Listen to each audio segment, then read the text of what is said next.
విద్యుత్ కొనుగోళ్లలో అవకతవకలపై కాంగ్రెస్ ప్రభుత్వం నియమించిన తెలంగాణ విద్యుత్ కమిషన్ పై మాజీ ముఖ్యమంత్రి కేసీఆర్ హైకోర్టును ఆశ్రయించారు.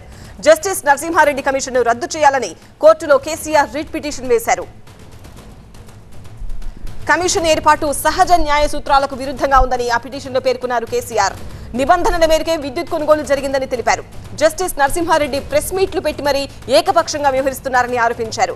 ఈ కేసులో విద్యుత్ కమిషన్, జస్టిస్ నరసింహారెడ్డి, ఎనర్జీ విభాగం అధికారులను ప్రతివాదులుగా కేసీఆర్ పేర్కొన్నారు.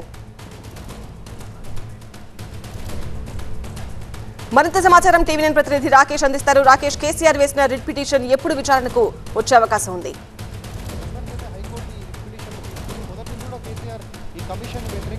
కమిషన్ పూర్తిగా న్యాయ సూత్రాలకు విరుద్ధంగా ఏర్పాటు చేశారు. దాంతోపాటు కమిషన్ హెడ్ చేస్తున్నటువంటి జస్టిస్ నరసింహారెడ్డి కావాలని రేవంత్ రెడ్డిని, ముఖ్యమంత్రిని సాటిస్ఫై చేయడానికి ప్రయత్నిస్తున్నారు తప్పే ఎక్కడా కూడా న్యాయబద్ధంగా విచారణ జరపట్లేదు అంటూ ఎప్పుడైతే కేసీఆర్ కమిషన్ నోటీస్ ఇచ్చిందో ఆ నోటీస్కి రిప్లైగా 13 పేజీల ఒక ఘాటైన రిప్లైను కేసీఆర్ కొద్ది రోజుల క్రితమే ఇచ్చారు. అందులో పూర్తిగా అసలు విద్యుత్ ప్రాజెక్టులు భద్రాద్రి కానీ ఇటు యాదాద్రి కానీ 2 పవర్ ప్లాంట్లు ఎందుకు నిర్మించాల్సి వచ్చింది, హడావుడిగా ఎందుకు చేపట్టాల్సి వచ్చింది, ఎన్ని కోట్లతో నిర్మాణం చేపట్టాం, ఈ విద్యుత్ ప్లాంట్లు నిర్మించక ముందు అంటే వాటిని స్టార్ట్ చేయకముందు తెలంగాణలో ఉన్నటువంటి పవర్ క్రైసిస్ ఏంటి, ఎంత విద్యుత్ అవసరం ఉండేది, వీటన్నిటిని లెక్కలతో సహా ఆయన లేఖలో రాశారు. దాంతోపాటు ఏదైతే వివాదానికి కేంద్రంగా ఉందో సబ్ క్రిటికల్, సూపర్ క్రిటికల్ అనే టెక్నాలజీ, ఇప్పుడంతా సూపర్ క్రిటికల్ వాడుతుంటే సబ్ క్రిటికల్ టెక్నాలజీ ఎందుకన్నప్పుడు ప్రభుత్వం వాడింది అనే ప్రశ్నకు కూడా ఆయన సమాధానం ఇచ్చారు.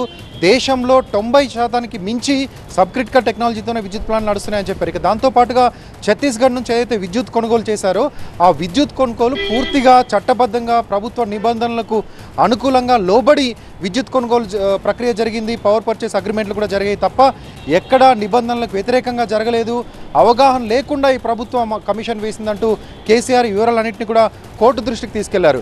ఎక్కడైతే అడ్వాన్స్డ్గా బుక్ చేసుకున్నటువంటి ఛత్తీస్గఢ్ విద్యుత్కి యూనిట్ ప్రైస్ ఎంత పడిందో అంతకంటే ఎక్కువగా తమిళనాడు, కర్ణాటక పెట్టి ఆ తర్వాత కొన్ని రోజుల్లో కొనుగోలు చేశాయి. సో ఇక్కడ ఆ ప్రభుత్వంతో జరిపినటువంటి కొనుగోలులో ఎలాంటి అవకతవకలు లేదని చెప్పడానికి ఆ 2 పక్క రాష్ట్రాలు కొనుగోలు చేసినటువంటి విధానమే ఉదాహరణ అంటూ ఆయన పేర్కొన్నారు.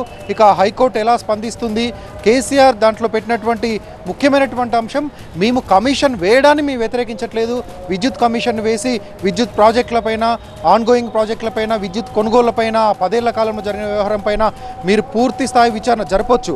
కానీ కమిషన్కు హెడ్ చేస్తున్నటువంటి జస్టిస్ నరసింహారెడ్డి వ్యవహార శైలిపైనే మాకు అభ్యంతరాలు ఉన్నాయి, ఆయన్ను కమిషన్ నుంచి తొలగించండి లేదా కమిషన్ మొత్తాన్నే మీరు రద్దు చేయండి అంటూ హైకోర్టుకు వెళ్ళారు. ఎందుకంటే విచారణ ప్రారంభం కాకముందే ఒక కమిషన్ ప్రెస్ మీట్ పెట్టడం ఏంటి, ఆ ప్రెస్ మీట్లో అంతా అయిపోయింది, గత ప్రభుత్వం తప్పు చేసిందన్నట్లుగా ఆయన మాట్లాడడము, లీక్లు ఇవ్వడము, ప్రెస్ మీట్లో డైరెక్ట్గా ఆయన ఇలాంటి కామెంట్స్ చేయడం, ఇవన్నీ చాలా ఇబ్బందిగా ఉన్నాయి. ఎక్కడ ఏ అంశం పైన ఏ ప్రభుత్వం కమిషన్ వేసినా విచారణ పూర్తయ్యే వరకు చాలా సైలెంట్గా ఉంటారు. నివేదిక ప్రభుత్వానికి సబ్మిట్ చేసిన తర్వాత ప్రభుత్వం తీసుకునే నిర్ణయం తర్వాతనే అదంతా బయటకు వస్తుంది. కానీ ముందుగానే ప్రెస్ మీట్లు పడడం అంటే ఎక్కడ జరగదు. కావాలనే కక్షపూరితంగా వ్యవహరిస్తున్నట్లుగా కమిషన్ ధోరణి కనిపిస్తుంది. ముఖ్యమంత్రిని, ప్రభుత్వాన్ని సాటిస్ఫై చేసేందుకు, అప్పుడున్నటువంటి ప్రభుత్వాన్ని ఇరికించేందుకు ఒక ప్రయత్నంగా కనిపిస్తుందంటూ ఆయన హైకోర్టు దృష్టికి తీసుకెళ్లారు. హైకోర్టు ఎట్లా స్పందిస్తుంది, విచారణ కమిషన్ను ప్రస్తుతానికి స్టే ఇచ్చి ఆగమంటుందా, లేకపోతే విచారణను కంటిన్యూ చేయమని కోర్టు చెప్తుందా, అక్కడ జరిగే ముందు ఆర్గ్యుమెంట్స్లో ఇంకా మరిన్ని ఇంట్రెస్టింగ్ ఎలిమెంట్స్ బయటకు వచ్చేటువంటి అవకాశం ఉంది. రైట్ రాకేష్.